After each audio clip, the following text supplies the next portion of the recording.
Last night, I had to evacuate my home in LA because of the fires, the effects of which you can see right above me. Upon reflecting, I remembered a conversation that Joe Rogan had with Donald Trump before the election about the state of wildfire management in California. It's very easy to think of wildfires as something that Mother Nature just inflicts upon us, but we have an influence over both the intensity and the frequency of these fires. And Donald Trump pointed out that there's two things that we've done in California that might be exaggerating the effects of these fires. The first is our policy around water management, and the second is our policy around clearing deadwood in our forests. Check this out.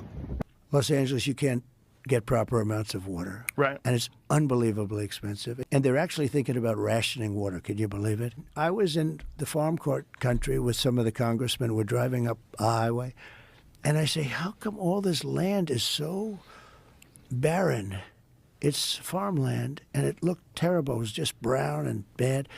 I said, but there's always that little corner that's so green and beautiful. They said, we have no water. I said, do you have a drought? No, we don't have a drought. I said, why don't you have no water? Because the water isn't allowed to flow down. It's got a natural flow from Canada all the way up north of water, more water than they could ever use. And in order to protect a tiny little fish, the water up north gets routed into the Pacific Ocean. I could have water for all of that land, water for your forests. You know, your forests are dry as a bone. Yeah. Okay? Dangerous. That water could be routed. You know, you could have everything. Oh, not only dangerous, billions of dollars a year they spend on forest fires. Now let's look at specifically what Trump was referring to here. In 2023, California implemented what's called the Fall X2 policy.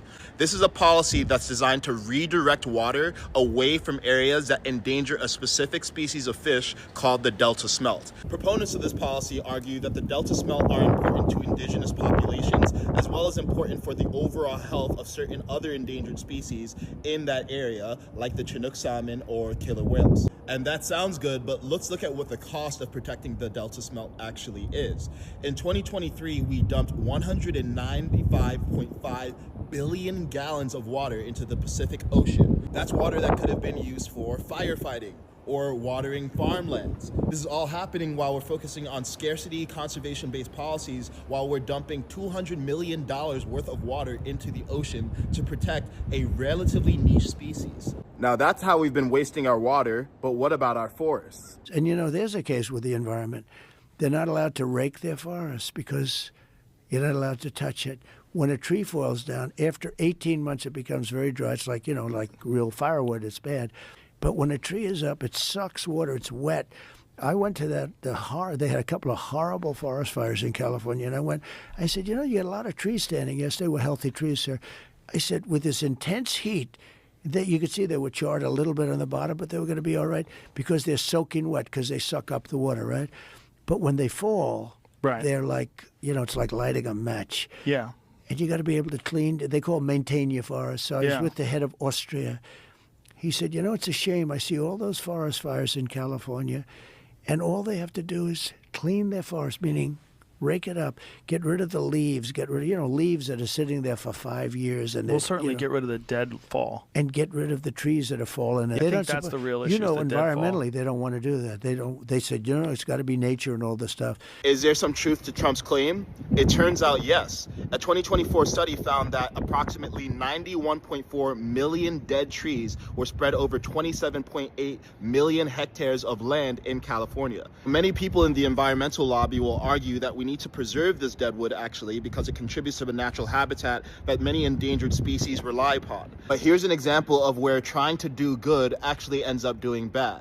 For approximately 10 years, there was an environmental lobby that opposed clearing deadwood in the Klamath National Forest because they were trying to protect the natural habitat of spotted owls and endangered species. This caused a multi-year legal battle that ironically resolved itself when the Klamath National Forest ended up actually burning down because of the deadwood that they were trying to use to protect the spotted owl population. These kinds of misguided attempts to protect the environment in California not only keep on ruining the environment, it's ruining human lives. And here's my personal frustration.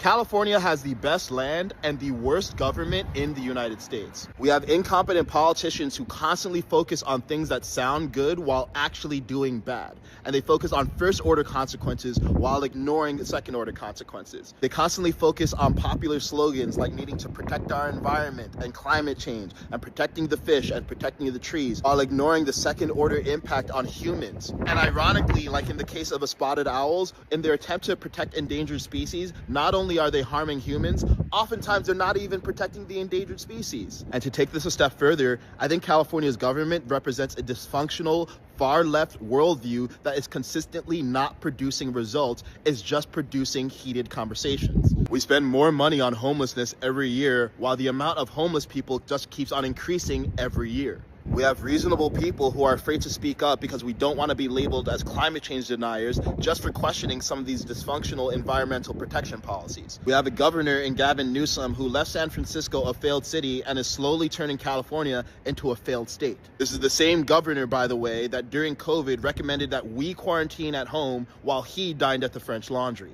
Ultimately, in moments of crisis like this, I am grateful that we have a government, but our government could be doing a lot better.